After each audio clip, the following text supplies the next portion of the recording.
Imagina que estás en Londres, en 1846. Necesitas una amputación. No hay anestesia. No hay nada que te libre del dolor. Solo hay una variable que puede salvarte o condenarte: la velocidad del hombre que sostiene el cuchillo. Cuanto más rápido corte, menos tiempo pasarás en shock, menos sangre perderás, más probabilidades tendrás de seguir con vida al final del día. Así que quieres al cirujano más rápido de toda Inglaterra. Quieres a Robert Liston. Esta es la historia del hombre que amputó una pierna en 28 segundos y que, sin saberlo, estaba a punto de presenciar el final de su propia leyenda. A mediados del siglo XIX, operar era una carrera contrarreloj. El paciente estaba consciente, sujeto por varios hombres a la fuerza. El dolor era tan extremo que muchos morían de puro shock antes de que el cirujano terminara. En ese contexto, la velocidad no era un lujo ni una forma de presumir. Era literalmente la diferencia entre la vida y la muerte. Robert Liston medía más de 1,88 m, una estatura casi descomunal para la época. Sus manos eran enormes y extrañamente precisas. Podía amputar un muslo en menos de 2 minutos y medio. En al menos una ocasión, según varios testigos, lo hizo en menos de 30 segundos. Antes de cada operación, se giraba hacia los estudiantes de medicina que abarrotaban el anfiteatro y decía la misma frase: «Tómenme el tiempo, caballeros. Tómenme el tiempo». Los resultados hablaban por sí solos. Mientras la mortalidad media tras una amputación rondaba 1 de cada 4 pacientes, la de Liston era de 1 de cada 10. Además, hacía algo que casi ningún cirujano de su época consideraba necesario. Se lavaba las manos y limpiaba sus instrumentos entre paciente y paciente. Décadas antes de que nadie entendiera por qué eso importaba. Pero la fama de Liston no se construyó solo sobre estos datos reales. Se construyó sobre todo sobre una leyenda, una que, como vas a ver en un momento, ningún historiador médico serio ha podido confirmar del todo. Aún así, es la historia que se ha repetido durante casi 2 siglos, así que merece contarse. Con esa advertencia por delante, se cuenta que en una de sus operaciones más rápidas, Liston se movió con tanta velocidad que cortó, sin querer, los dedos de su ayudante, que al levantar de nuevo el cuchillo, rasgó el abrigo de un espectador entre el público. El espectador, convencido de que le habían apuñalado, cayó muerto del susto en el sitio. El paciente y el ayudante, según la historia, murieron días después por la infección de sus heridas. 3 muertes por una sola operación. Así es como se cuenta la anécdota más famosa de Robert Liston, repetida durante casi 2 siglos como la única cirugía de la historia, con un 300% de mortalidad. Pero hay que decirlo con honestidad. Los propios historiadores de medicina que la han investigado a fondo la consideran, en el mejor de los casos, sin confirmar, y probablemente exagerada con el paso del tiempo, como tantas leyendas que crecen cada vez que alguien las repite.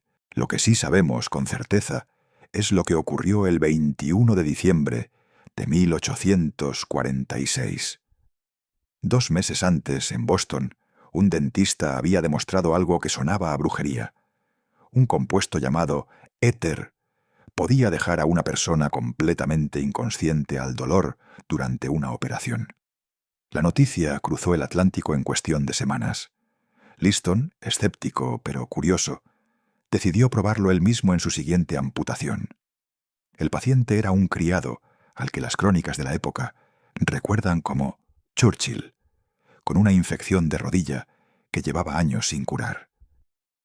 Minutos antes de la operación, un colega de Liston pidió un voluntario entre el público para probar el aparato de éter, un extraño artilugio de cristal y goma que parecía sacado de una pesadilla. Un murmullo nervioso recorrió la sala. Cuando llegó el turno de Churchill, Liston no pidió que le tomaran el tiempo por costumbre esta vez. Lo pidió porque, en el fondo, quería demostrar que ni siquiera el éter podía superar su velocidad. Hizo la incisión, amputó la pierna. 28 segundos. Y el paciente no se movió, no gritó, no sintió nada. Cuando Churchill despertó minutos después, preguntó cuándo iba a empezar la operación. Nadie supo qué responder, más allá de señalarle el muñón ya vendado. Liston se giró hacia los estudiantes, con el rostro iluminado por algo que ya no era solo orgullo por su velocidad. Este truco yanqui, caballeros, le da 1000 vueltas al mesmerismo. En ese instante, sin que nadie en la sala fuera del todo consciente de ello, la era de la agonía quirúrgica empezaba a terminar. La velocidad, la obsesión de toda una carrera, de toda una generación de cirujanos, dejaba de ser lo único que separaba a un paciente de la supervivencia. Liston murió poco menos de un año después, en diciembre de 1847, de un aneurisma. No llegó a ver hasta dónde llegaría la anestesia, ni la revolución de la antisepsia que vendría después, y que por fin explicaría por qué lavarse las manos, aquello que él ya hacía por simple intuición, salvaba tantas vidas. Hay algo revelador en cómo recordamos a Robert Liston. La historia que se ha viralizado durante 2 siglos es la más morbosa, la más espectacular, y probablemente la menos cierta. 3 muertes en una sola operación. La historia que casi nadie cuenta es la real, la verificable, la que de verdad cambió la medicina para siempre. Un hombre que dedicó su vida a ganarle segundos a la muerte y que terminó su carrera siendo testigo del día en que, por fin, dejó de hacer falta correr. Si te ha gustado esta historia, en el próximo episodio de Medicina Olvidada, viajamos a la Roma del año 77 después de Cristo, donde un historiador llamado Plinio el Viejo documentó los remedios más extravagantes de su época, incluido uno, bastante desesperado, contra la calvicie. Suscríbete para no perdértelo, y dime en los comentarios, ¿qué versión de Liston te parece más increíble, la leyenda o los hechos reales?